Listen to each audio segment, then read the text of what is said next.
introduce our new Black Resource Center friend, Cheryl. She's been great so far. My name is Charles Chapman, better known as Charles L. Chapman, author, poet, observer, I always call myself that. And I am, as of March, the director of the AC Bilbrew Writers Workshop. Now you ask, what is a Writers Workshop? It's a group of talented individuals right behind me who have written an anthology or been part of the anthology that we will get into before we have our discussion about artificial intelligence. We're going to talk about that, the influence of artificial intelligence later in our discussion, and how it affects us as writers today. Okay? So let me introduce the panel to you. I would like to introduce Pat Forte. She is an author, screenwriter, voice-over talent, and a drama instructor. She has been a member of SAG-AFTRA and for over 30 years. She is currently working on negotiations with her screenplay, The 50 and Over Club. Wow. Even has a website, 50andoverclub.com. After today, you may want to check it out. Support Pat. As a member of the workshop, she has completed a joint project, an anthology entitled Looking Back. And when we talk to Pat later, we'll find out more about that. And also, I'd like to introduce Ron Dowell. Ron, I've known for many years, but he holds 2 master's degrees from Cal State Long Beach. In 2017, he received the UCLA certification in fiction writing. His short stories appeared in Oyster River, Pages, and Writers Resist. His poetry resides in Troublemaker Firestarter and The Opiate. He is a 2018 PEN America Emerging Voices Fellow. He is also the author of Watts of Rise, it'll be in the back, a poetry collection released by World Stage Press in 2022. The collaboration honors its most notable landmark, which is the Watts Towers, and its creator, Sabato Rodeo, if I said it ain't right. On Labor Day, Running Wild Press will release a short story collection, Crooked Out of Compton. I can't wait to hear more about that. All right, I'd like to introduce Rona, or we know her as Rona Cook White. Rona White. She is a mother, wife, daughter, sister, friend, author, entrepreneur, and encourager. She likes to think of herself as a love caster. Prior to being diagnosed with lung cancer, she worked in human resources management as an educator at a local business college and enjoyed a journey halfway through a PhD program in organizational physiology. As her health challenges grew, her inner warrior emerged. Today, she advocates for greater awareness and increased funding to aid in new therapies for lung cancer and having lung health. This is an example of a glass full perspective and how she finds the good in just about any situation that she wears her optimism well. A scripture she lives by is Proverbs 11:27. If you search for good, you will find favor. But if you search for evil, it will find you. Her philosophy is, quote, my daughter keeps me young at heart. My husband keeps me protected and warm at night. My mother keeps me humble. And my sister keeps me real. Together with all my friends and family, I stay laughing. But most of all, I'm loved and I love to love. Another scripture she lives by is Proverbs 17:22. Being cheerful keeps you happy, keeps you healthy. G&T, or, quote, another cheerful heart is good medicine, end quote. NIV. Her mantra, I will love, live, and laugh, sharing the blessings bestowed upon me as I fulfill each day's purpose and songs. So that is wrong. I would like to also introduce to you the Hawkins. Here we go. Ms. Zola Sanina Hawkins, or we like to call her affectionately Zola. She is a graduate from Cal State University, Dominguez Hills, with a bachelor's arts degree in sociology major and a physiology minor. She was a legal secretary from 1979 to 2017. Working in the complex field, she provided the foundation for her organized and creative skills she now uses in creative writing. She worked for private attorneys that specialize in family law, bankruptcy, probate, conservatorships, personal injury, and criminal cases. She assisted with the research and writing of her trial briefs and organized evidence for trials. She assisted attorneys in the courtroom with files and evidence during trials. Working from 1999 to 2017 at the Department of Justice, she was the main secretary working on international child abduction cases under Deputy Attorney General Elaine F. Trumont. She worked in high-profile cases like Joseph Henry Hunt, born Joseph Henry Gamsky. The Hunt case inspired the 1980 movie Billionaire Boys Club, which depicted a group of wealthy boys in LA, establishing a, quote, get-rich scheme, end quote, that turned deadly. She was also one of the secretaries that worked on the Stanley Tookie Williams case, Tookie Williams III. In the 1970s, Mr. Williams and Raymond Washington established the Crips here in LA. This is one of the first African-American street gangs, as we all know. Consequently, coming from such a background has been instrumental for her stories, photography, illustrations, and working with the esteemed Odie Hawkins in his various genres. Zola is a certified Tai Chi instructor who is versed in the Dowell Tai Chi sword, Tai Chi fan, and Shaolin cane. She is very talented. Just like her husband, the legend himself, Mr. Odie Hawkins, sitting right by her. He has been given the title, the Underground Master, by a loyal constituency who have followed his career throughout his 32 novels, short story collections, essays, television scripts, radio and film scripts. He takes pride in being the originator of the Pan-African occult game, as exemplified by The Snake 2020, Shackles Across Time, and The Snake Doctor. He was one of the original members of the famed Watts Writers Workshop, established by Bud Schoenberg. In the wake of the Watts Rebellion in 1965 and the Open Door program created by the Writers Guild of America, West, Incorporated, Louise Merriweather, John W. Block, Al Jenner, Robert Letwin, and Harlan Ellison and Bud Schoenberg were the instructors. Ghetto Sketches, his first published novel, was on the required reading May 2010. Professor Justin Gifford, University of Nevada, Reno, Department of English. He is currently a member of two unions, the Writers Guild of America and the Authors Guild. In 2011, he was one of the panelists with Wanda Coleman, Henry Holmes, the late great Dowell, Ronald Jefferson, and Professor Justin Gifford at the Modern Language Association Conference at the Hilton LA Live. In 2016, he was a participant in the Cal State Dominguez Cal State Dominguez event celebrating the 50th anniversary of the rebellion. That is labeled as a riot. We all know it was a rebellion. That's right. Mr. Hawkins has agreed to let this university achieve his archives works. Mr. Chris Rubio is currently working with Princeton University to archive Mr. Hawkins' work from the Holloway House Publishing Company, Incorporated.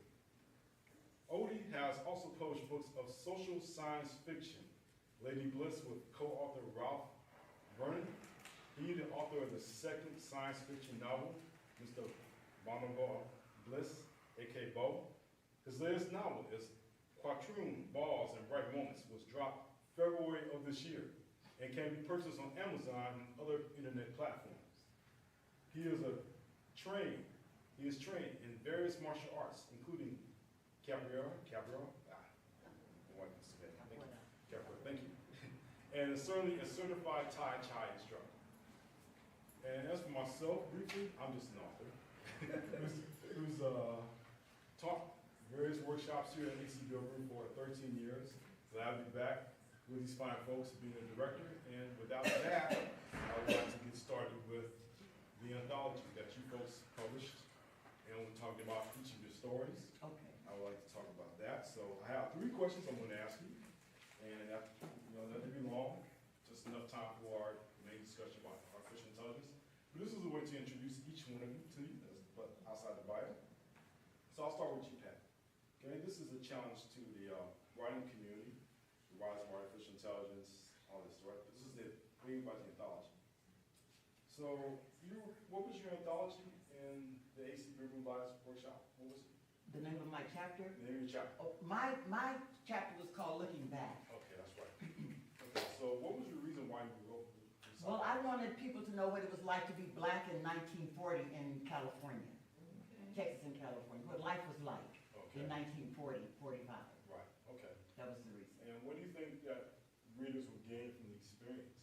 Well, I think that readers will understand your childhood determines who you are. How you were raised determines how you see the world. And so I wanted people to understand that when they see a person of a different age or a different ethnic background, to understand it's because of their background is why they're like they are, and to understand it. And so I thought I would share my background so you'll understand where I'm coming from at my age. And what was your feeling, what did you gain from this? Well, I gained that you can't judge people by your perspective. You have to get to know the person. And to know the person, you'll see where they're coming from, their values of life. Good. Yes. So, Ron, what is the name of your anthology, your favorite piece of the anthology? It's called Watts Raised. Okay. So, same questions I would ask to Pat is that, what was your reason for writing this? They twisted my arm. Okay.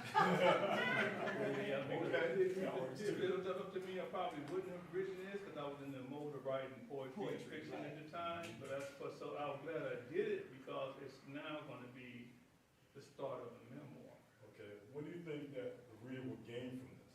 Well, it's like Pat said, I cover a lot of more territory, basically the 50s, 60s, and all the way to the present in this particular writing that I'm going to expand. So, a lot of my upbringing and the places where I lived are being or have been erased. Yes. And this is my way of making sure that we don't disappear altogether. And because I feel that unless we write the narrative will not be told or it will be screwed up. Okay. That's my motivation. That's good. So what did you get out of this? Well, it made me reflect on a lot of stuff I have repressed. Really, and it brought up a lot of emotions and feelings that I just pushed back. But I think for the reader, like she said, where we were raised, how we were raised affects who we are. And that's important to understand, right? And so my contribution is that for those who don't know, you read this, you will know. Yeah. Really, and you'll see some similarities even for what happened in my period that are still happening right now. Good. Okay. Thank you so much, Ron. So, Rona, what's the name of your piece in the anthology? So let me tell you, this is why it's so important because I couldn't remember the name of my title. So I'm over here really quickly going back through the technology, but the name of my title was It Runs in the Family. Okay. And I changed that title so many times, that's why I couldn't remember. And we wrote the book, we wrote our stories years ago, but the self-publishing portion of it is what took a lot of time. So there was a lot of stuff that I forgot, like the title. Okay. So what would the reader gain from reading your piece? So empathy for others, because my piece, it speaks about a time in my childhood that led us to Alateen, which is the 12-step program for teenagers. And there was a lot of addiction in our family, but there's always a backstory to it. And so when we see people acting in different ways, or they upset us or whatever, if we can just have a little empathy and just be forgiving, be a little more tolerant of each other, but sometimes we do have to separate ourselves, but we can do it in a loving way so that we just don't, we can be graceful about it. Okay. And what did you get out of this? So, giving myself grace, because we can be our own worst enemy with the words that we speak and the voices in our head. And so, regardless of how much I've flopped, regardless of how much I failed, felt like an idiot, I mean, these words sometimes I would just beat myself up with, and I just learned to give myself grace. And it's okay that we screwed up today, we as in me. It's okay, but we gotta keep moving on. Good. Thank you so much. Hello, Zola. So, what is the name of your piece in the anthology? My piece is called Imprinting My Soul. I stand out because I've been imprinted by the fact that I'm a little short. Okay? 4 feet 9 1/4. And so, and that's the name of my piece. Okay. So, what would the reader get out of this? Okay, I would hope that it wouldn't have to be a medical emergency or trauma in your life for you to take time to examine your life. Who are you today? What brought you to be who you are today? Do I need to have a fork to eat? Can I eat with my hand? Okay? All this imprinting that you get as a child, and sometimes people don't know that they're imprinting you or scaring you, like they walk in the room and it's like, oh, that's the person who beats me up every time they show up, okay? So anytime you see a person that's this tall, this big, it's like they beat you up, okay? And so that's important that you realize why sometimes you're afraid of situations because you were imprinted small. Okay. And what did you get out of this? I got out of this that I'm okay. Okay, I'm not perfect. I don't have any holes in my hands. I don't have any corners in my skin. Okay, so I'm okay. And that I'm on the journey to be more perfect and better in life. And that I hope that in my journey that I can encourage others to just take time to be yourself and love yourself. And that's important. Good. So now we get to Mr. Underground Master himself. Oh, what is the name of your piece in the anthology?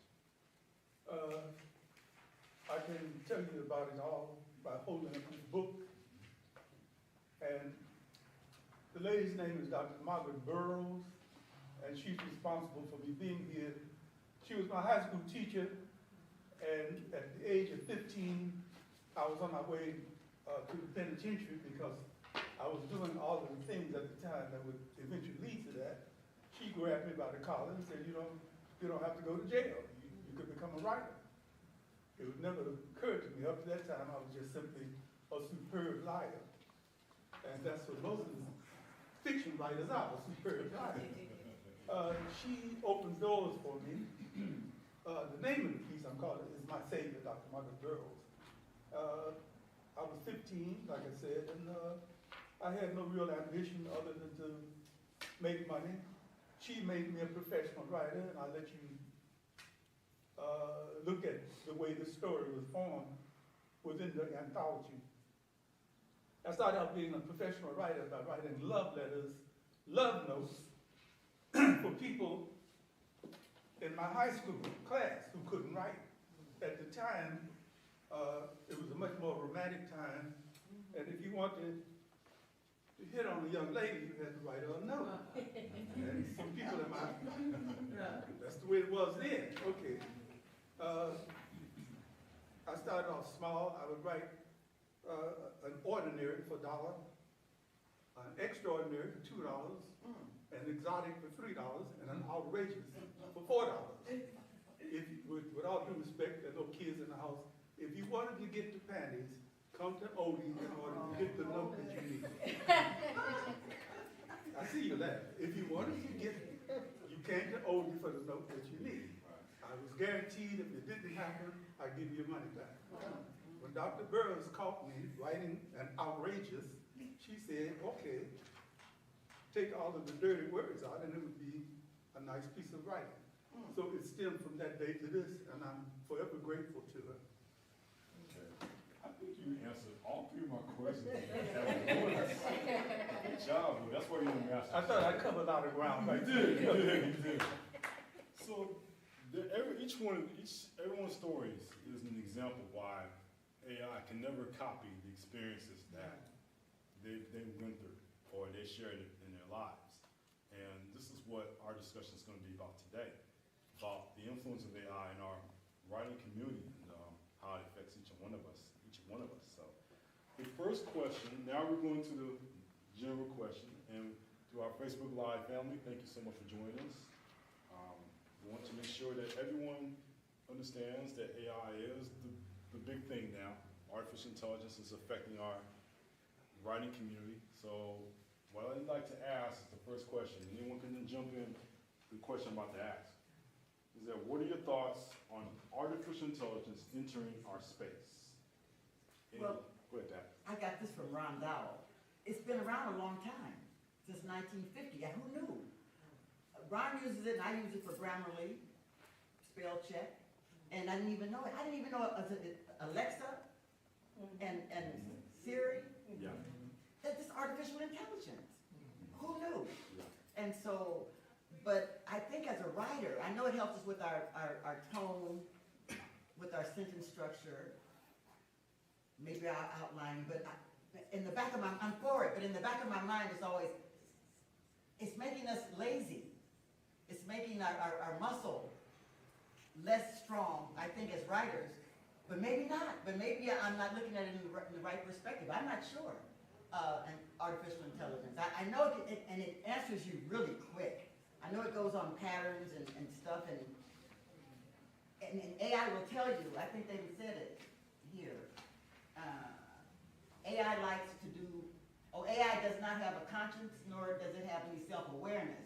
We process information and generate responses without experiencing thoughts, emotions, or sense of self, but our thoughts are based on pattern recognition and statistical associations learned from data. They can answer so quickly. If you ever used it on the computer, they get back to you so fast with the answer. I'm gonna stop pretty soon, but I called up AI and said, can you help me? I'm trying to get I'm trying to negotiate and I need a film agent. Instantly, they said, write this letter out and say it this way and do it this way and let us know how it goes. I mean, it was so fast. So I'm just saying, I don't know where it's going. I think the jury's out over here. Okay. But it's very helpful. But I don't know if it's going to bite us in the end. Yeah.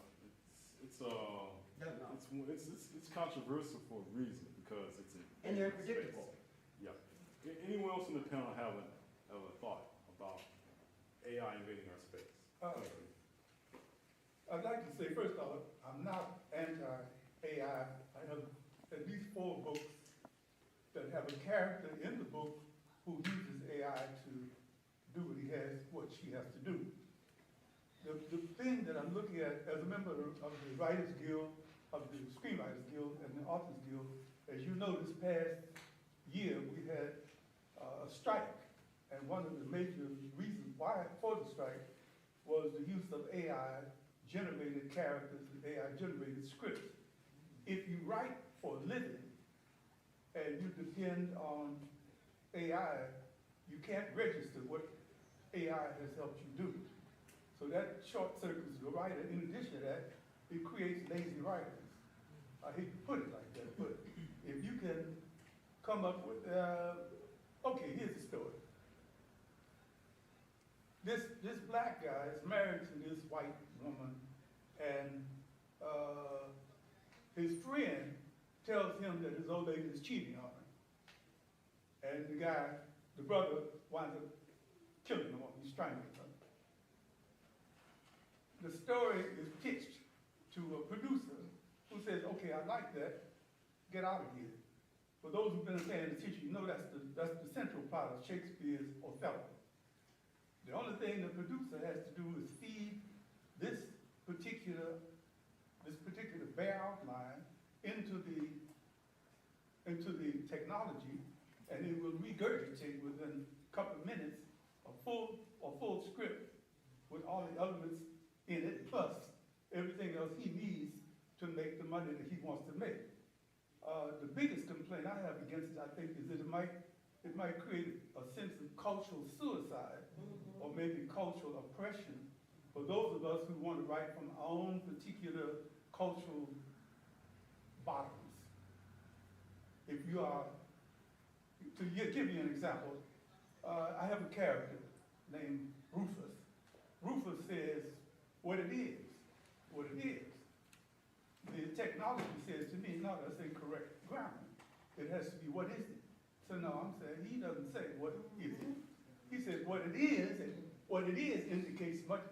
It's the time of day, how's the drugs out there, you know, where can I get hold of something, and so forth. It's what it is. Okay, if you get into the nuances that come out of our Mississippi grandmothers and our Arkansas grandfathers, that would be squashed because artificial intelligence does not recognize that particular area in your folk life. As most of you are aware right now, African American history is being bleached. We're being asked to disregard the fact that we were brought here. We're being asked to disregard who we are. They're saying to you that you don't have a history. So if you are using AI to help you write your creative material, I'm not suggesting it's a bad thing to use for fact checking of certain type, or that it should be the wrong thing to do if you want to write a quick outline. But if you're writing books in the way we are, and you get artificial insemination help, then you might wind up suffering from not being able to say what you want to say. Dowell writes in a certain kind of way that has nuances and tonalities in it that I do not think AI will be able to capture. There's certain tonal, I say to somebody, hey, motherfucker, what's happening? That's my friend. When I was growing up, we used to call across the street at each other the most obscene things you ever heard of. Somebody shakes their head and says, oh, you shouldn't have done that. Well, those people were born, they came up through a certain kind of prism, and they reflect everything that has ever happened to them in their lives.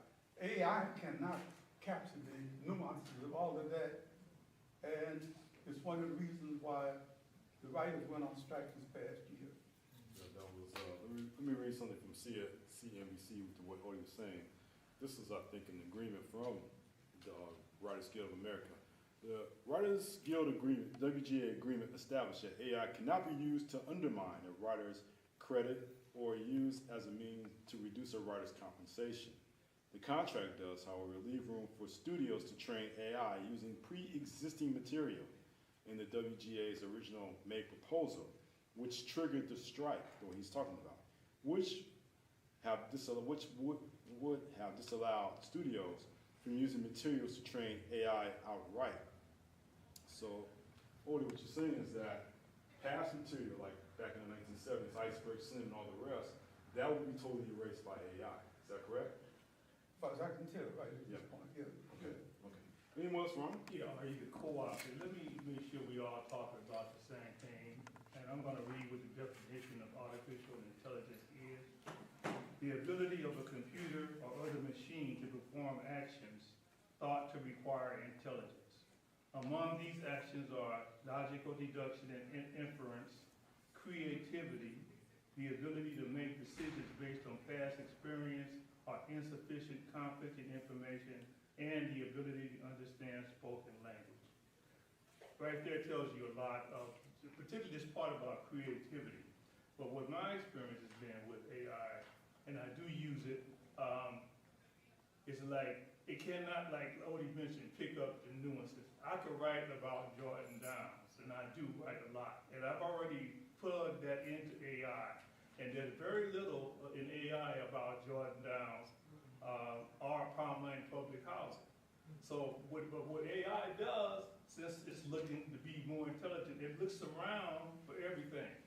So I already know that if I start to see a lot of stuff about Jordan Downs and Palm that's because of the stuff I put in there, right? And like he's saying, the problem with that is that if somebody takes that and don't even compensate or even give a person credit for it, they'll create something entirely different and without any credit, right? and so that's one of the problems, and I think that's probably what led to the strike too. But so in terms of creativity, there's a lot of limitations to what it will do. Really, I've asked it to do some illustrations for me, and even, and you know, to me, it's not the best illustration. It doesn't ever replace a human artist, but for what my purpose is satisfactory. It doesn't have what this other word is, sentient, which means our ability to feel, right, to see and to process things only a human can do. If you think about RoboCop, if you've seen that movie, that what they tried to do there was integrate a human being with a robot. But the part about the human being is what gives that person, that thing, feelings and the human perception. And he has a mechanical body. But they realize that there's no way you can use a machine to replace the little nuances that we think about and feel. For example, I write about being a 5-year-old extending a dark stare in the projects and felt the chills and all the things that I went through. Now, AI could probably come reasonably close to that, but I don't think at this point it can be to replace that human experience. So it has a lot of limitations, but it can be very useful. Okay, anyone else has any thoughts as we sit here? Just one thought on AI, that I think it was the Japanese created the first robotic woman.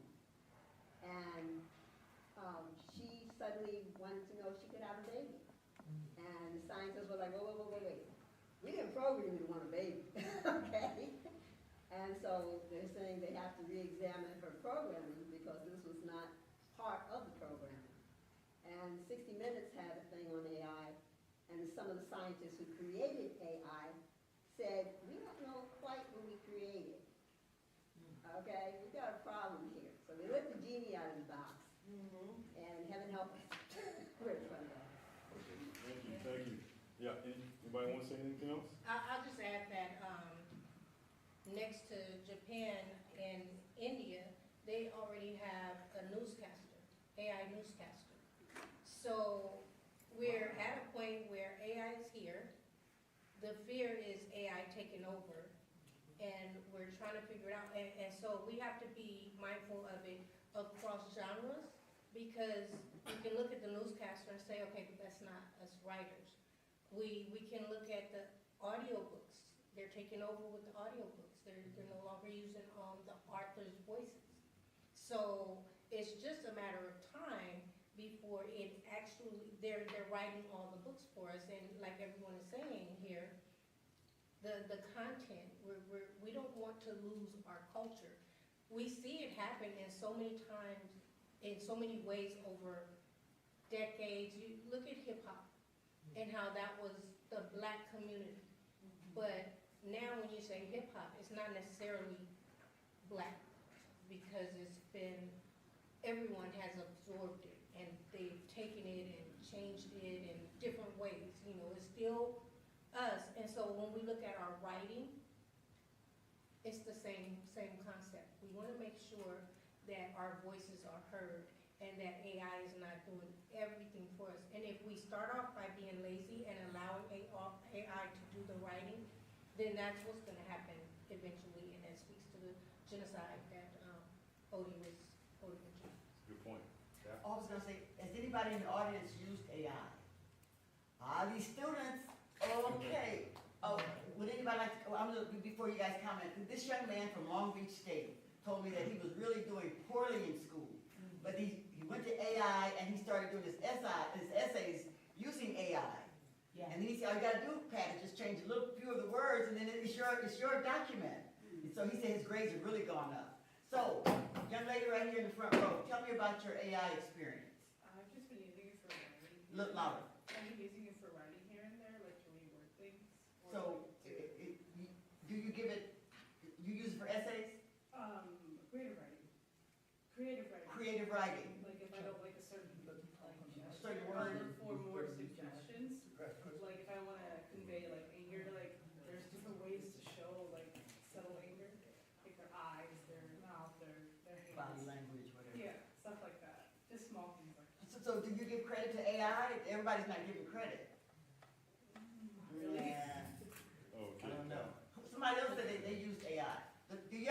back. So my daughter is actually applying for college scholarships. There's an app called MOS, and it'll tell you like, oh, we'll help you write your essay. You just have to give us like certain information. It pumped out an essay, like a 1,000-word essay in like 3 minutes. I know, And plugged in, and it sounded like her. I know. But I was like, I mean, when you're doing all these scholarships for money, So I don't know where the line ends, I don't know where the line is, guys. Because, I don't know. And even as a writer, do you give credit? They said, one writer was, they needed certain dialogue for this certain character, this villainous character. And the AI just shouted out right quick, he said, perfect! So do you give AI credit? That's a good question.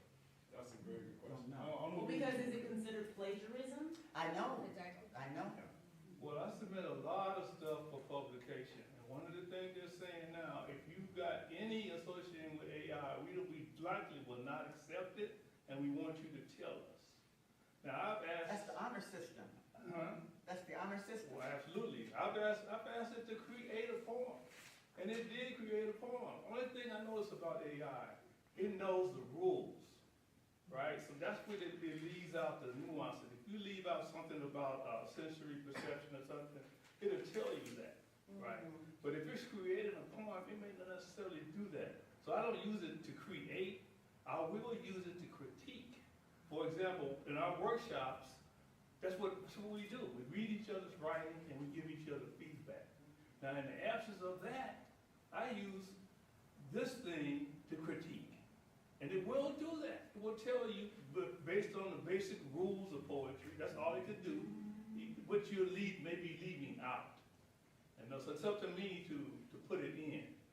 But it's my voice, and it stays my voice. It may make some suggestions about syntax. The syntax for me is a problem. Honestly, I went to inferior ass schools, and I never did. English was not my strength. So what it will do is suggest a way to reorganize or rearrange the words on the line. It takes my words and rearranges them so that it even makes more sense. Now it's up to me to decide whether or not I want to use that, but for the most part, many times I do because it makes more sense. And I want who's ever reading it to understand that. And that's a limitation based on my limitation having gone to Compton Public Schools, LA Unified, who didn't teach the stuff I needed to know. So what am I gonna do? Okay, that's very good. So the two things that have popped up since our discussion started. One is that AI will make the writer or aspiring writer, author lazy. And two is a cultural appropriation on the part of AI, right? You get the sense of that. I want to get back to the lazy part because, you know, being part of an author or writer is that you do a lot of research into your topic, unless you've actually been there and you want to share some experience about it. But the question I have for the panel is that, do you see that the research part of it is taken away from writers because you have AI, why do research? Why be a great author or writer that you want to be by just going to AI and doing the research, right? Like Odie has a lot of experience, he can share his experience, but he's utilizing AI, it's like, why don't I need to go talk about my experience for it? So let me ask that question. Do you think that because of AI, where it is now with us as authors and writers, do you think they would take away the research part of it? You know? Well, AI does the research so quickly. Right. Yeah. So yeah. Something's already done. So to make us more lazy, Yeah. right? Okay. Why go to the library? Good Why take. go to the library? Right. Close all the libraries down and just use AI. I suggested earlier. Bad idea, I know. It might make us lazier because, you know, I don't know if people know this as a matter of course, but writing is very hard. It's very hard work, which means a lot of people are not inclined to go into a room by themselves and spend 2 or 3 weeks, or maybe 6 or 7 months, or maybe even years. So you try to get help from any source you can find, and if the source comes to you in 30 seconds, if it comes to you in 30 seconds by way of artificial intelligence, you'll accept it, and that's the end of it. Okay, good. You know, Good. I mean, I think in some ways, it prevents you from going deeper than you would if you had been forced to actually have that experience, you know? I was in Nepal 3 months ago, climbing up Mount Everest, and I was talking to one of the Sherpa guides, the people who carry the stuff on their backs. And I could write about that because I had that experience. I have never been to Nepal. I'm talking to you like AI now. If I can convince you in just that casual sentence that I was there, think about what that technology can do to you by not even being close to that. So I think it becomes almost too trusting. You know, if you've ever run over or almost run over people walking across the streets with their AI gadgets in their hands, who become addicted. I know some people in here right now who are anxious to talk on their phones. You got about a 3-minute, 5-minute period of time before you begin to feel anxious. You want to see those icons come up. I'm suggesting that the addiction to artificial intelligence denigrates your intelligence. And I'll stop. Good. I will add one thing. Yes, this is all true. It will make us very lazy, and if AI is doing it for us, why should we go and do further research? But there are those of us who want to dig deeper. And so now that AI has given us some basics, we can take that, and then there's going to be those of us who want to tangibly touch books and just get that feel. And so I think I heard this on a podcast that they said ebooks were gonna kill all the bookstores. But recently bookstores are making a comeback because people love the authenticity of being able to go in, grab a book, sit, and now we're realizing that we need to unplug from AI. We need, because we stare at the computer at work all day. We stare at the computer when we're home, you know, unless we're cooking or doing something with our hands. We got technology in front of us, and the blue light is a problem, so now they shaded the glasses, so there's just layers and layers and layers of how it affects us. So I just wanted to add that there are those of us who will still want to go in deeper and dig further beyond what AI is showing us on the surface. No, she was talking. Yeah, sure. I mean, to speak to that, a lot of times people say, oh, the library is going away. And I always let people know the 2 oldest professions in the world are librarianship and prostitution. Okay? So if Pornhub didn't do anything to prostitutes, and we see that, we have Figueroa, and I'll leave it at that.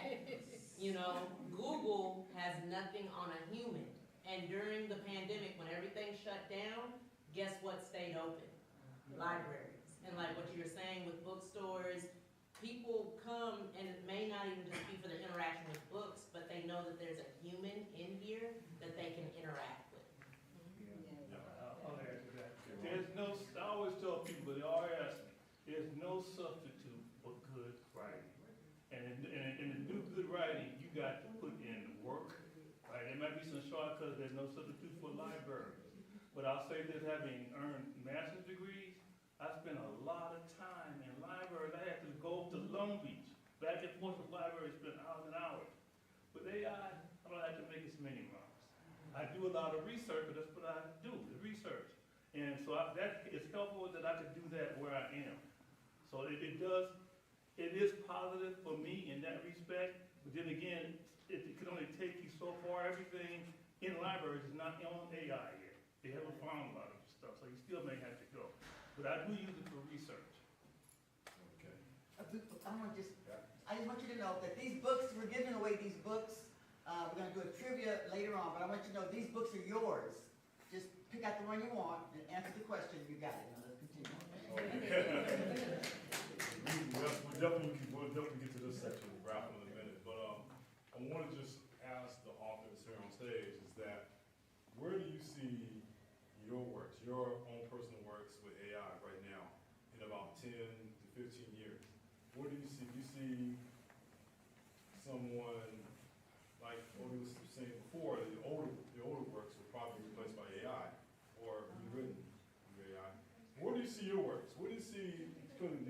methodology heading in 10 to 15 years?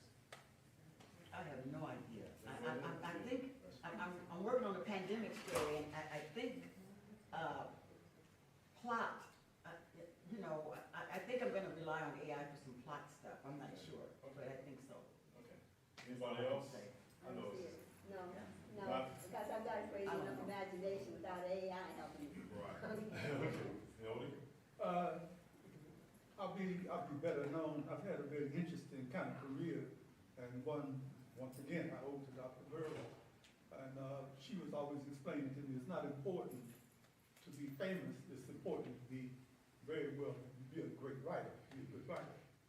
I think personally, my work will reach a wider audience, probably after I'm dead. And one of the reasons somebody suggested they started calling me underground master was that I have so much material out there, but I'm not very well known.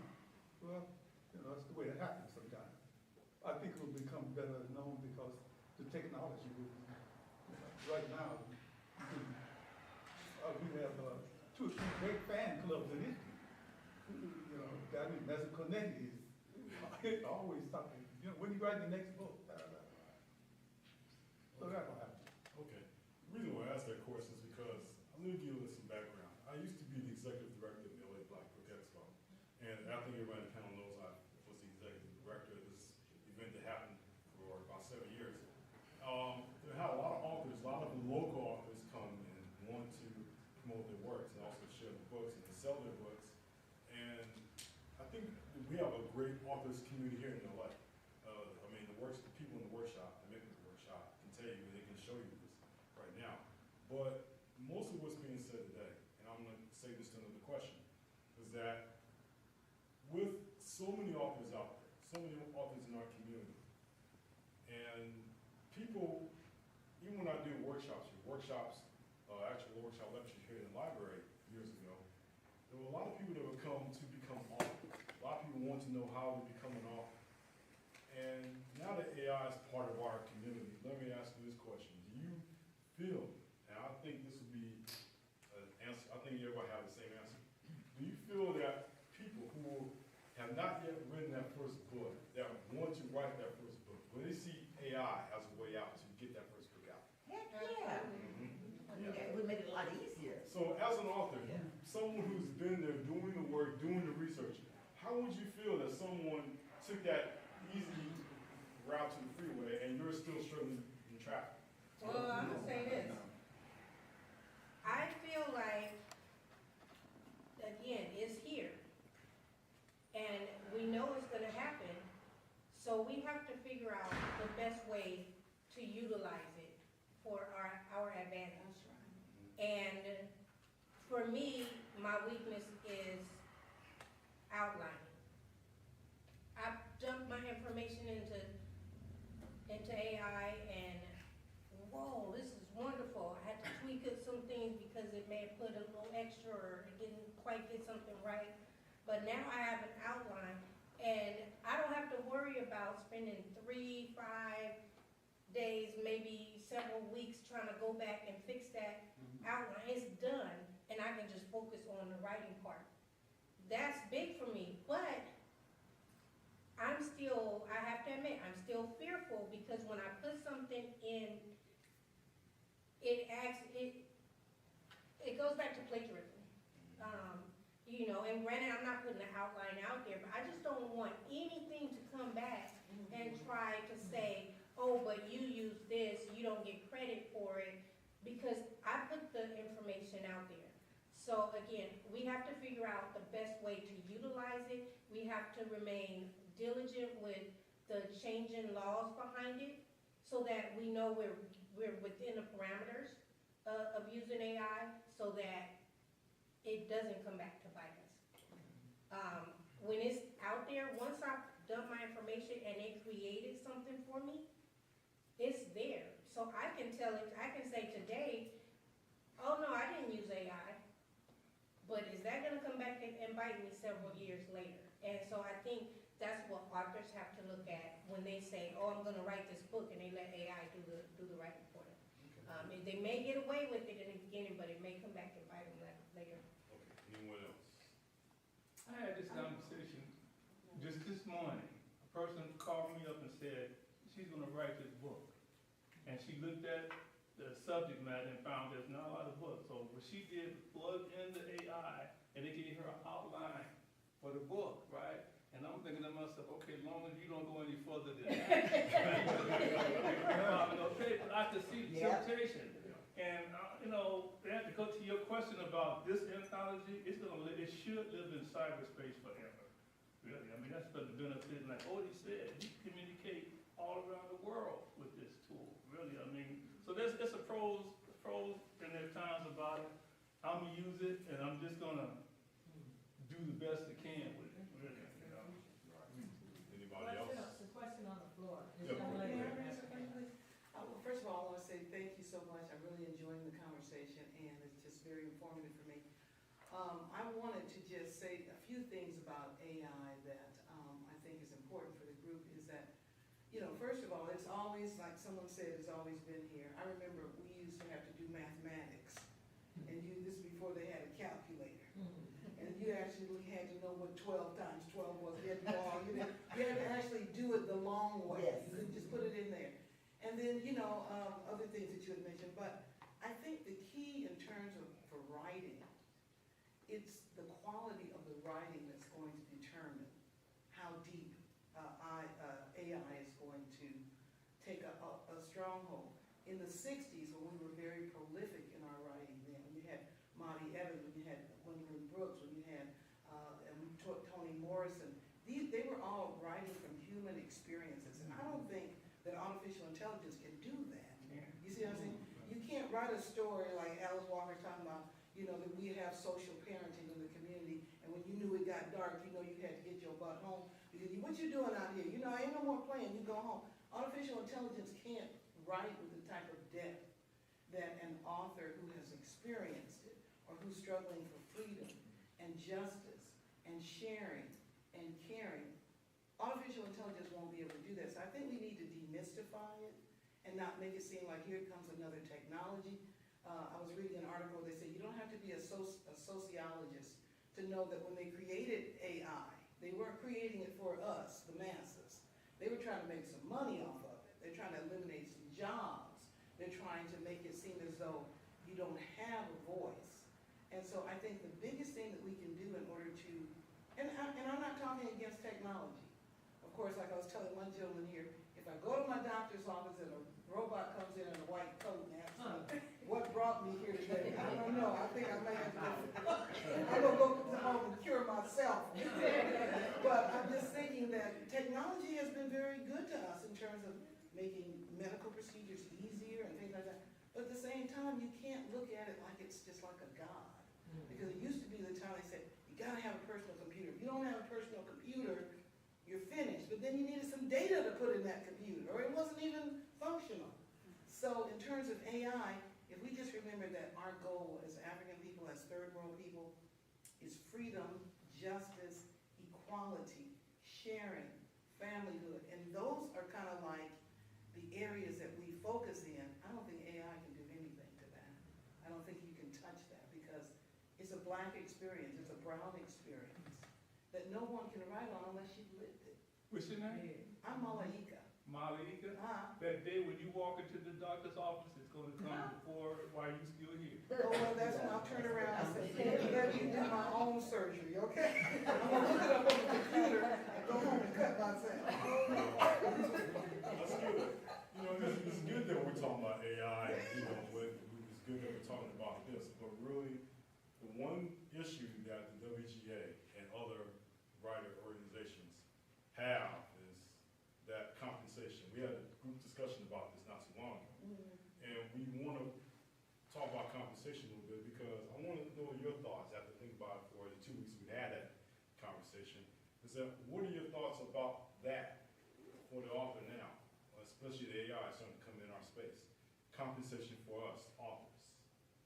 You think it's something that will benefit us, or you think that AI is just going to take that away from us? As I said earlier, we had a strike, 2 unions went totally out on strike.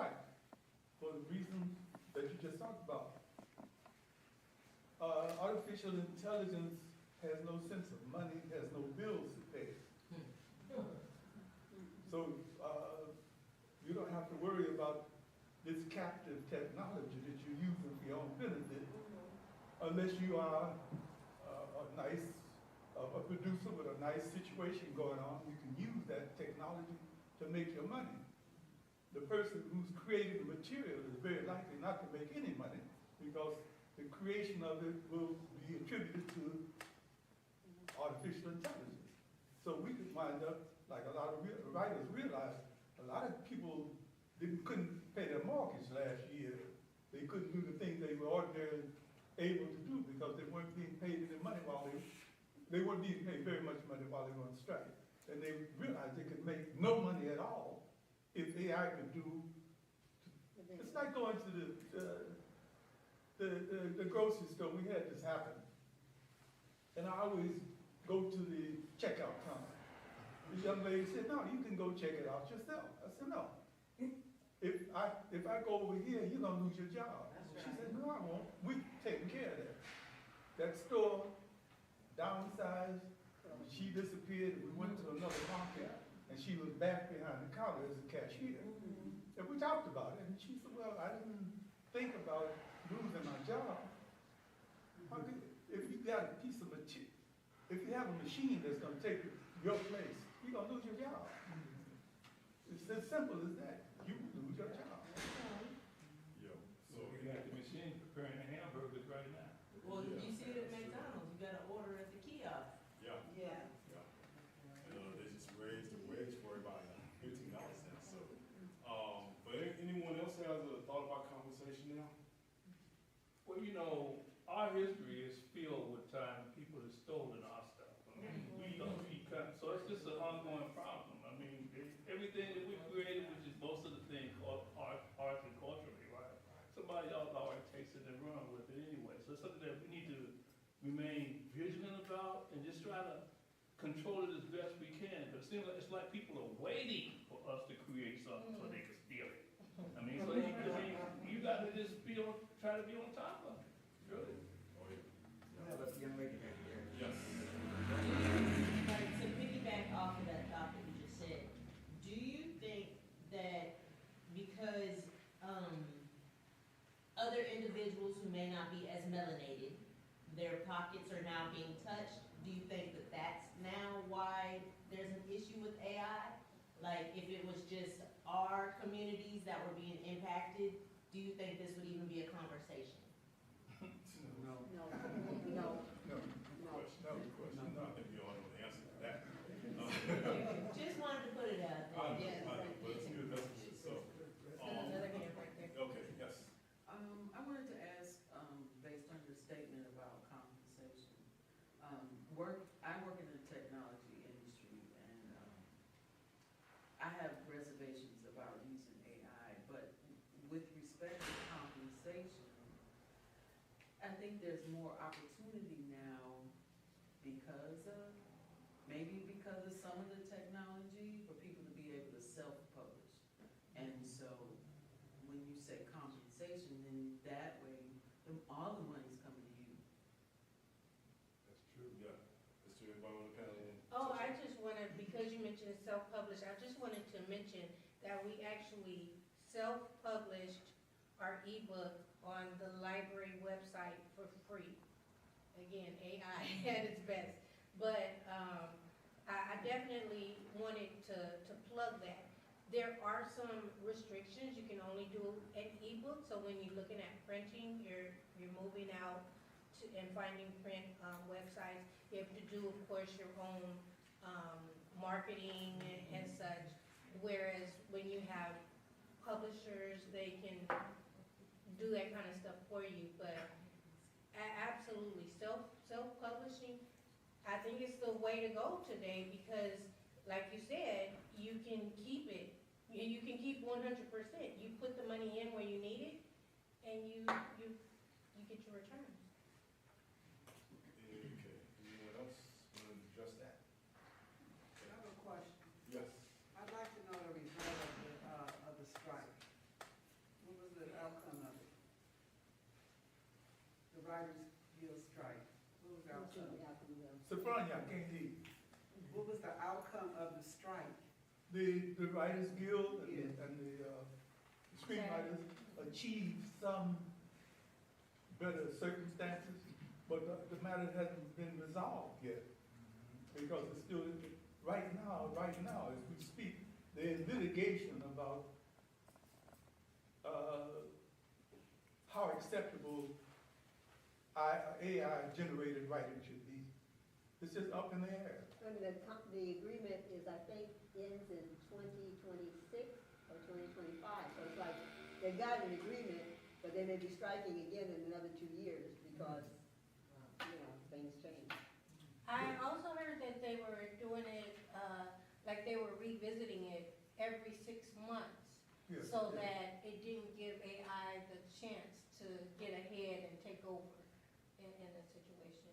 I'm not following it completely. Plus the Copyright Office is trying to determine how to address AI as far as copyright. But they started, I think, in October 2023, so there's no conclusions yet on how the Copyright Office is going to, deal with The AI. only reason it was resolved up to the point that it had been resolved is that the usual suspects were losing so much money by having writers on strike, and they decided to cave a bit. But they didn't give up, and if they could possibly get rid of 5 writers who were costing them $50,000, let's say, they would quickly do it. It's a merciless, bloody, heartless business. We approach it from the artistic level. I want to write a wonderful story. They're looking at it in commercial terms. How much money can we make off of this? If I can make $100 million off of it and not pay you anything, I'll do it. Trust me, they'll do it. Yeah, this is like the wild, wild west of capitalism. That's what we're talking about. And there are pretty much no restraints, really. I mean, when you look at the direction it's going right now, I mean, it's just an open period for people to make money almost whatever they want to do. Really, so that's, all you can do is best. If you can self-publish, more power to you. But even when you do that, like our anthology, like she mentioned, I'm sure AI is having a field day on it. The stuff that he talked about, I mean, it's grabbing all of that. I use a dictionary app, and it gives me the definition of the word, thesaurus, and all that kind of stuff. It also goes to some places in literature where the word is used. That's AI, right? It was like Shakespeare, wherever it's used. So Toni Morrison, right? It would show where she's using that word, and you could get some ideas from writing just by seeing that. That's AI. But do you think by it doing that, because it tells you, oh, this is from Toni Morrison, and this is just the librarian in me, like, it's almost like reference, where maybe now a person's like, oh, I want to read the rest of her works. Hopefully. Possibly. Hopefully, yeah, it work that way, yeah. Okay, so there's a lot of threats that are taking place right now with AI. But I want to also ask the panel, do you see any other threats that, as far as being writers and authors, that AI presents to you, or just the writing community in general? Do you see any in your art right now and in the future? Do you? I think that AI is definitely going to present some threats, especially as far as what he was mentioning about the screenwriters and also the Writers Guild. AI presents a big threat, and we got them, especially culturally. You see the genres that people are now getting involved in, especially in the publishing side, right? Like I said, I was the executive director of the Expo, and people would write about the same genre every single time. And they would, in fact, right, so if you're someone who happens to go into a writers workshop at AC Bilbrew, wasn't satisfied with the presenter, and you wanted to do it yourself, you would go to it, use an AI program to write your own book in that same genre. And guess what? You probably get paid for it because you, as the author who took that shortcut, decided, I am going to publish this work in this genre, this urban lit novel, and guess what? You get paid for it.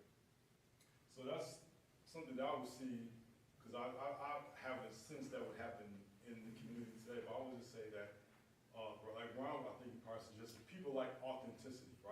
people like when you're an authentic writer. You can check out the different words and phrases and say, hey, this is an authentic work of art. This is an authentic book. But if you're writing in general topics, AI doesn't copy that. Yoey? Charles, I was going to say, if we could establish perimeters for artificial intelligence creativity, if we could say, well, we have to have quotas, we have to have limitations. Otherwise, you just simply can explode all over the place and gain control of areas, creative areas. I know a couple of artists, really fine artists. I could take a monkey with a paintbrush and have him do whatever, and you could say, well, okay, so-and-so did it. It has the right name on it, it has the right brand, so it can be sold for umpteen numbers of dollars. That's what AI can do. If you have limitations for it, you can only do so much. It can't overstep those barriers. There's a certain place where human beings have dominance and AI can have some presence, but you can't operate it that way because it's out of control already. It's been out of control since it started.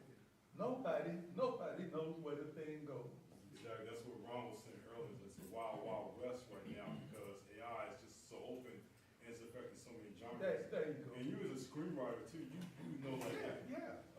I can just write the script about this show, and all of a sudden AI copies that with the same kind of plot, and he's like, wait a minute, who's really the writer here? So yeah, it's a good idea. And you can write a book and maybe use a fourth of it from AI and not give AI credit. So how do you stop me from doing that? How do you stop me? And I use the fourth of my book as AI. What do you? And I'm not giving anybody credit but me. So what happens? Yes. I don't know how you do it. This is still, I don't know. we're still in the beginning stages. Yes. Okay, I'm concerned about future college students. There's a professor, Justin Gifford, University of Nevada and University of Colorado, well, it's university, where is he? I don't know. Anyway, Justin told his class, if you do any work in my class with AI, you will be failed. Bottom line, you will be failed. All right, and I feel bad for when I was in college, I wrote other people's papers. And one lady was mad because she had a psychology degree and sociology degree, and she wanted to march in both classes. And I'm like, you don't want to wrote her paper. And so, I blame myself. But, I can see her using AI, and she certainly should never graduate from college. So I do have a question in that regard. Is there a way, because I remember when I started college in 2002, like what they would do, they would take your paper and they'd scan it and it would tell them how much of it was plagiarized, right? That was like AI's granddaddy, right? So, and I remember when they did that, all of us were shook because we're like, oh crap, because it was around the time that we first were learning Google, Facebook had just kind of, hit. So now, is there a way for a professor to know, like, did a student use AI? Because Actually, there is. Okay. And the way I know it, I don't know the full details, but my husband teaches at La Habra High School. Okay. And one of the professors, or one of the teachers there, had a student who did his whole paper in AI, didn't try to change anything. And I don't know how they knew it, because that's what I want to know. Like, well, how did they know? Because I wonder, relating it to his previous copy. writings, like, because I know, like, my daughter, Michaela, graduates next month, right? And I know her school, like, they encourage them to use, like, Grammarly, things like that, to help them with their writing. Because me and her were talking about it back here. Some of these babies talk how they text. And I'm like, sure, what did you just say to me?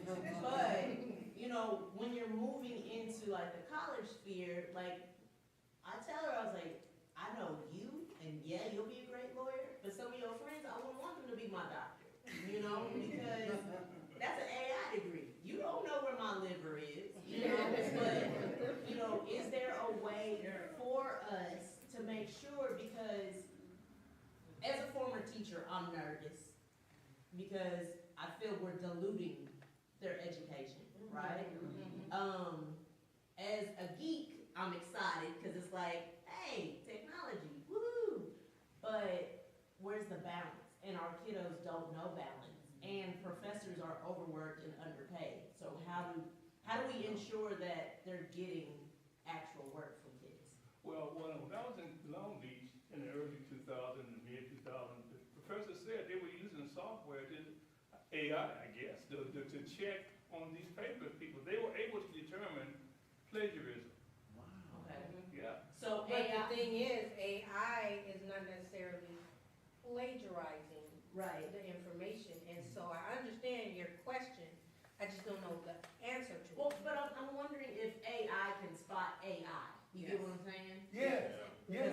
Because like women, like we can clock if a woman has, like, if that's her hair, or if she got, you know, so is it a situation like that where like, that's a wig, you know? Like, so, The technology has become so intelligent, it can create other AI intelligences. I just found out. okay. So we don't know really where it's going. That's what it does. They may have baby AIs out there. So maybe the baby AI can figure out the uncle AI or something, but I don't know. I'm gonna ask her because she starts college in the fall, and I just wanna see how her English and history and psychology professors, 'cause that's where she's gonna be writing papers. Like how they're gonna go through it, because she said her school, they didn't even have that component for her report. And a lot of the kiddos, they're getting up there, I was like, how are they gonna do the presentation if they didn't write the paper? And she was like, Mom, you can't act, I wanna know, cause I know you did the work. I wanna make sure they did, and if they didn't, they don't need to graduate. I have a book with a Japanese psychologist who has become an AI psychologist. He made a job for himself. He brings in the technology and he analyzes it. He makes certain that it's well enough, that it's not acting like Hitler or somebody else. And he treats them and puts them back into the mainstream so they become safe to deal with. When we wind up with a malignant AI intelligence, like we have existing right today, Right. we're in trouble because we don't have psychologists who can treat it. Or do we have enough psychologists? who can- Not psychologists, Yeah. yeah. Because it's morphing They faster. will than not be we treated with Band-Aids. Yeah. All right, so before we move on to, we've already done this already, but more questions and answers, I want to ask the panel, one final question to ask me as a moderator to you is that, where do you see AI, I think I've already asked this question, but what do you see about the influence of AI, just starting now, what do you see it in the future? It's out of control, but you know, there are people working to get it under control. Then the question is, who is that? Should anyone have control, really? But it's morphing so fast every day. I don't see how it's ever going to be under control, really. So who knows where this is going? I don't have a clue. Yeah. Anyone else? How's it? So they have waitresses in some restaurant, it was on, so I think LA Morning or whatever, so they have AI waitresses. Okay, wonderful.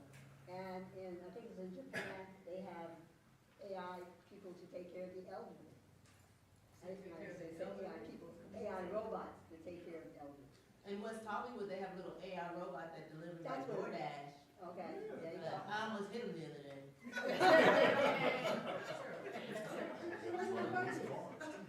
Okay, anyone else? Any thoughts before we open up to the audience? Okay, just one thing. Does anyone know about ghostwriters? Yeah. Okay, because I noticed a lot of books are hidden. You look at MSNBC, you see every professor got a book. They appear on there, now they got a book, right? And some of them are written by ghostwriters. What is that? Was that AI or was that a person? What is that? You know, if you don't have the skills in English and you can't write a book, you can hire somebody to do it for you. Is that so much different than AI? Well, I mean, it's affecting rap. We see that right now. Because, I mean, you have ghostwriters and you have someone who has an amazing stage presence, but you can tell like they can't battle rap because they're not coming up with it off the dome. So if you look at these writers, we see it all the time. Like during the pandemic, a lot of people had time, and a lot of people thought that they were authors, and we got a lot of hot trash. We did. But also you see a lot of folks who are influencers who are like, oh, I'm gonna write a book. Yes, those books have since been weeded from our collection. But, you know, we have people who, they have money, so they have someone who can write it, and they're like, oh, I have a story to tell, even if it's not a good story. So it happens a lot, and it's unfortunate because you have people who are great writers, but if you don't have deep pockets, sometimes you don't get to see the light of day on a shelf. Okay, good. All right, so what I'm gonna do, you've already done this already, but, any other questions you would like to ask the panel that you felt, any subject about the AI or anything we discussed today, you feel that you need to know, you can go right ahead and ask them right now. So, if anyone has a question, you want to ask the panel? I have one thing. Yeah, go ahead. Is it possible that we are overestimating it? It's brand new. Can you hear me? Yes.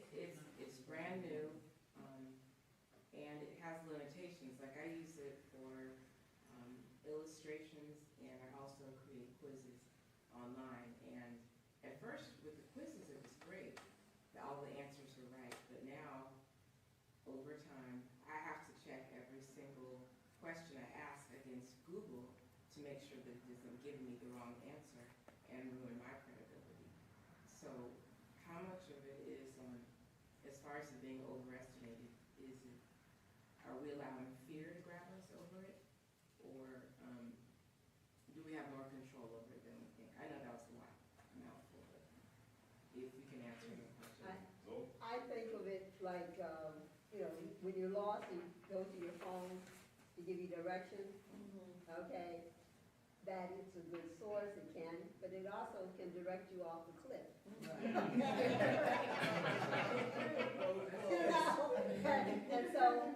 And so consequently, at some circumstances, like I do Duolingo Spanish, the English person who, or whoever is doing that English for Duolingo, they don't speak English, okay? It's all effed up, okay?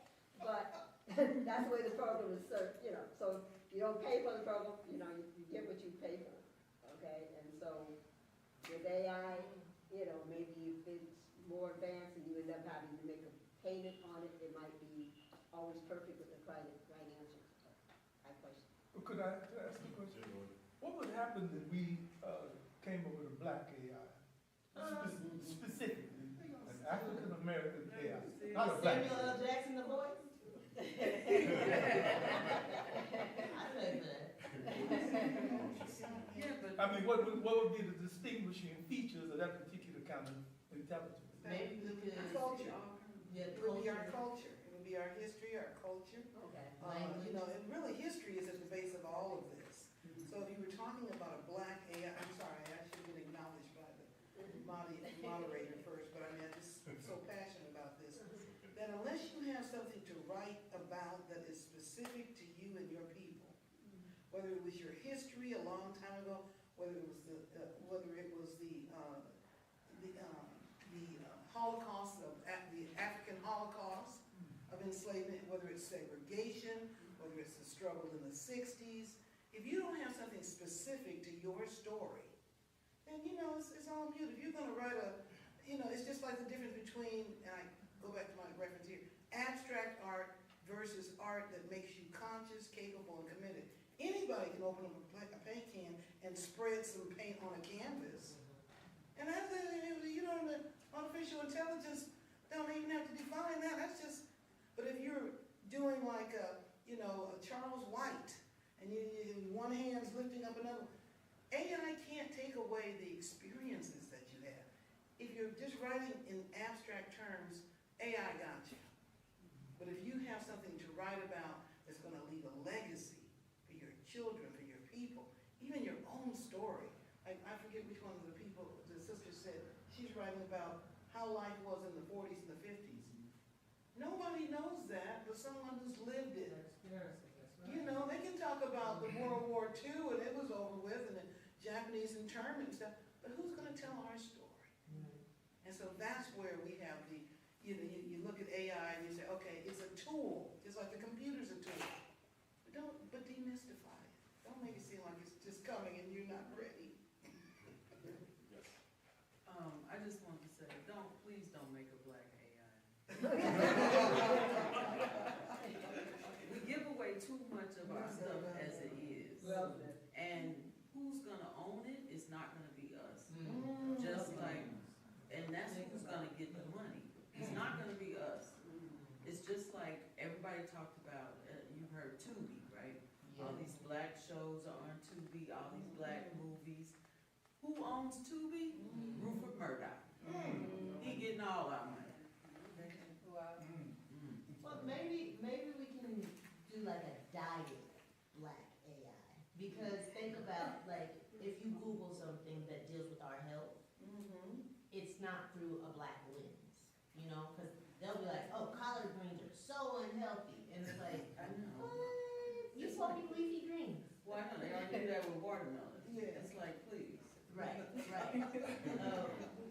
Maybe we could loan it out a little bit to help individuals with like health questions. Like for instance, I grew up in Kansas, population 0.5 black people. So as a kid, like black culture, unless I had cable, I didn't know. Like I had to wait on my cousins in Atlanta or DC to tell me like, did you hear about this group TLC? And I was like, no, you know, like I want love and care, but it wasn't that, you know, I had to wait. So I think if we have it, we kind of reach the masses that may not be with the masses. But I get what you're saying though. Well, I get what you're saying too. Because the wrong hands get it and it just gets more. Because we don't have control. Right. over it. Right. Anybody else with a question? Yes. So about the younger Gen Z and Gen Alpha, when they're at school and they're assigned like a creative writing or an essay, and they go home and they go on ChatGPT or Character AI, and then why should these children care for the soul of their writing when they just have AI at their fingertips? That's a good question.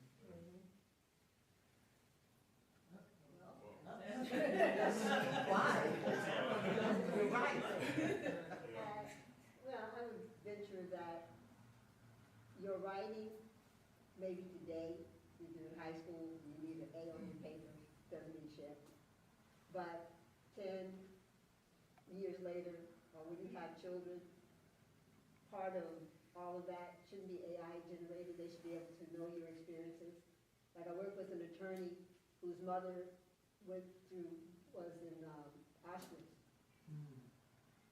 and as a child, and we're going through all kinds of temperament and personal situations, but she could not express it.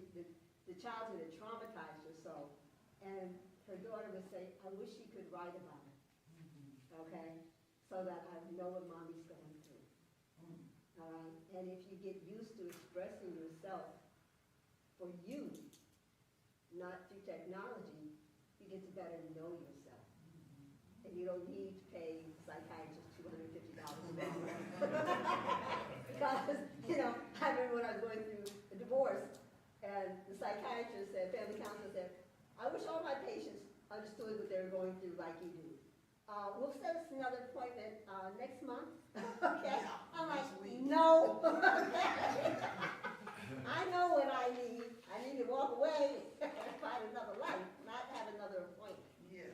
So the more you write from your own experiences as opposed to using AI, it means something. As a 75-year-old, I can tell you that. But you have to be careful not to lie to yourself. But growing up, AI is like, if you're not really a writer, we used to use Cliff Notes, when you didn't read the whole book. Yeah. And so it's like, it's a helpmate. For those who don't really care about writing, as a writer, I want to read the whole book and the whole thing. But if you're like the average student, just trying to get that grade, you got to use AI and keep it moving. That's right. That's what's going to happen. I would also add, there was a point in time when the schools stopped teaching handwriting. Now the schools are teaching handwriting again. Yeah. So that group who went through school during that time, they're not able to, a lot of them can't read handwriting. They certainly can't write it. Now it's coming back into place. So that's just a space now that they're lost in. So it can very well happen with AI because we don't know what the future holds for it. And so if you handicap yourself and say, yep, I'm just gonna tell AI to generate this for me all the time. I'm not saying don't use it, but I'm saying if you handicap yourself and don't even make the effort to do your own work and just continue, then you're gonna find yourself lost by the time. So as a child, you're getting through school, now you have a degree or a diploma, and you go to work. But everything that you put on that diploma, how you can write and how you can do it, they don't use it anymore because life evolved. But you're stuck because you didn't train yourself. You didn't do the work, you didn't put in the work. So it's very important that you at least make the effort, but at the same time recognize what your limits are. But you gotta try. I have a question. Yes. So, how do you get to AI? Is it AI.com or something? It's the CHP. ChatGPT. Google, There are lots of programs, ChatGPT. Yes, but it's chat. Google, Yeah. Google. If you Google AI, that'll do it. Because that's No, what I'm that's telling what her, like, Google also uses it as well, if she uses social media, like, Right. Google, yeah. AI programs, we have a list of them. We have a list of them. Keep in mind, that is a question. Yeah, some of these features, yeah, you're right, they're not free, you have to pay for, I mean, there are some free, ChatGPT is, depending what version it is, it's free, but most of them you have to pay to use their services. Yeah, Can I say something? go ahead. There are two ways to get to artificial intelligence. You can access it free, but it's not really free because it needs a lot of privacy. Yes. And that may be what this young lady back here is saying again. And then you can pay for an upgraded version with more, I guess, information and capabilities. And then But then it's still not private. exactly. Well, you'll see it on apps where it's asking you, to accept this or share this, or like, are you going to allow the app to follow you and do other things? Like, always make sure you choose no, because sometimes people wonder, how did my phone know that I like chocolate chip cookies at 3 o'clock in the morning? Because you chose yes one time, and it listens when your bed squeaks and you tiptoe out. So you just have to pay attention to kind of what you're doing. To your question, are you talking about high school level? What level are you talking about? Like iPad kids and a little bit above that, because I don't know if you've heard, because there's another thing, another AI website that I mentioned, it's called Character AI, and it's like a bunch of little Potato and egg. characters that you can talk to, and it can be anyone, it can be like, I don't know, Samuel Jackson, or a video game character, and you can talk to them like a person almost. And a lot of people look towards that because I feel like quarantine has really messed us up, so it's really hard to talk to a real person. So you just look over and like, hey, there's an AI I can talk to. That's just a lot easier, but it's really messed up. So, what you were asking about, if you have to do a paper and the use of AI and do the paper. And now it made me think back to high school. I already mentioned how terrible my education was. Had I had that option in high school, I damn sure would have used it. No doubt about it, really. I mean, if I could get something to do it for me, I would have. I think it goes to